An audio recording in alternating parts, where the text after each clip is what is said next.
అస్సలం వలైకుం వరహమతుల్లాహి వబర్కాతుహు. Hi viewers, ఇక్కడ చూడండి ఎగ్ విత్ కోకోనట్ మిల్క్ అండి. చాలా టేస్టీగా ఉంటుంది ఈ కర్రీ.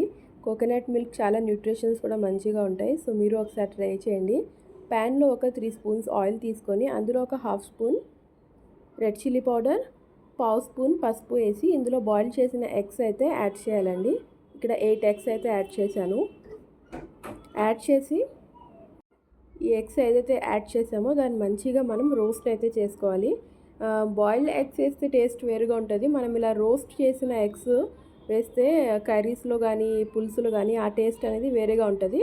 సో మీరు ఒకసారి అయితే ఇలా ట్రై చేయండి. ఇలాగ ఆయిల్లో మొత్తం ఇలా ఎగ్స్ని అయితే మంచిగా గోల్డెన్ కలర్ వచ్చేంత వరకు ఫ్రై అయితే చేసుకోండి. ఇప్పుడు ఇందులో ఆనియన్స్ అండి, 2 పెద్ద సైజ్ ఆనియన్స్ని ఇలా స్ట్రైట్ కట్, బగారా రైస్లో కట్ చేస్తాం కదా, అలా స్ట్రైట్ కట్ చేసిన ఆనియన్స్, ఒక 2 to 3 పచ్చిమిర్చి యాడ్ చేయాలండి. యాడ్ చేసి మంచిగా అయితే దాన్ని మిక్సప్ చేసి, అంటే కలర్ చేంజ్ అయ్యేంత వరకు ఫ్రై అవ్వాలి. గోల్డెన్ కలర్ రావక్కర్లేదు, జస్ట్ కొంచెం ట్రాన్స్పరెంట్ కలర్ వచ్చేంత వరకు ఫ్రై అయితే ఆ టేస్ట్ వేరుగా ఉంటుంది ఆనియన్స్ది. సో ఇక్కడ బ్యాక్గ్రౌండ్ సౌండ్ కొంచెం ఎక్కువ వస్తుంది. నేను మా మమ్మీ వాళ్ళ దగ్గర వచ్చి ఉన్నానండి, సమ్మర్ హాలిడేస్ కదా, సో దాని గురించి అయితే నాయిస్ వస్తుంది. సో అది ఇగ్నోర్ చేయండి. ఇప్పుడు ఇందులో టమాటోస్ కూడా యాడ్ చేయాలి. ఒక టమాటో అండి, ఒక మీడియం సైజ్ టమాటో, రెడ్డిష్గా ఉన్న టమాటోని ఇలా చిన్నగా క్యూబ్స్గా కట్ చేసి అయితే యాడ్ చేయండి. ఇప్పుడు చూడండి, ఇప్పుడు ఇందులో పౌడర్ మసాలాస్ యాడ్ చేయాలి. ఉప్పు, కారం, పసుపు, ధనియా పౌడర్ ఇవన్నీ అయితే యాడ్ చేయండి. యాడ్ చేసి ఒకసారి మంచిగా మిక్సప్ చేయండి.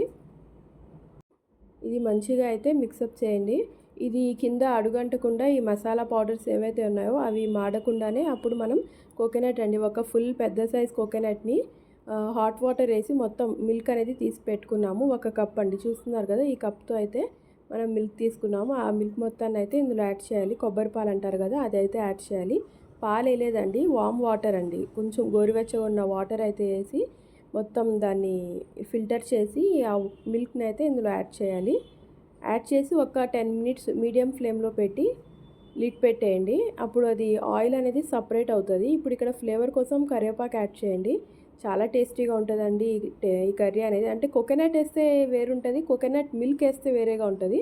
కోకోనట్ వేసి యాడ్ చేస్తే గ్రేవీ ఎక్కువ వచ్చి కోకోనట్ ఫ్లేవర్ అనేది వస్తుంది. ఇక్కడ కోకోనట్ వేయకుండా దాని మిల్క్ అయితే యాడ్ చేస్తున్నాం కదా, దాంతో అయితే చాలా కమ్మగా మంచి ఫ్లేవర్ఫుల్గా ఉంటుంది.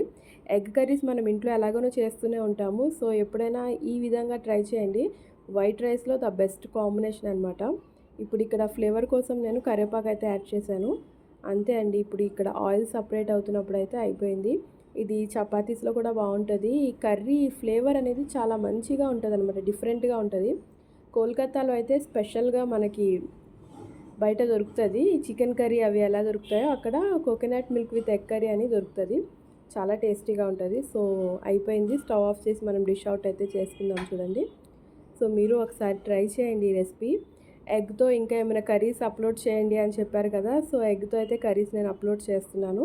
సో మీరు ఒకసారి ట్రై చేసి ఎలా వచ్చింది అనేది కామెంట్ సెక్షన్లో చెప్పండి. నా కర్రీస్ మీకు నచ్చుతున్నాయా లేదా అనేది కూడా మీరు కామెంట్ సెక్షన్లో అయితే మెన్షన్ చేయండి. ఓకే, అల్లా హాఫీజ్.